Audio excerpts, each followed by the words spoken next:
Božidar Mandić rođen je u Novom Sadu 1952. godine. U proleće 1977. napušta Novi Sad i naseljava se sa porodicom i grupom mladih ljudi u selu Brezovica na planini Rudnik.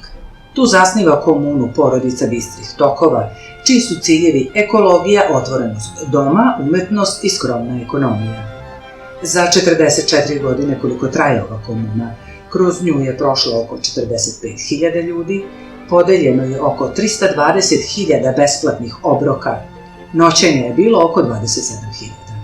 Objavio je 25 knjiga, režirao 30 avangardnih pozorišnih predstava, realizovao 20 samostalnih izložbi i 50 kolektivnih.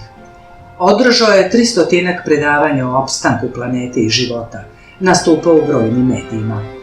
15 godina je bio kolumnista lista Danas, bio je član dečje redakcije Radio Beograda 15 godina i već 13 godina je kolumnista kulturnog dodatka Politike.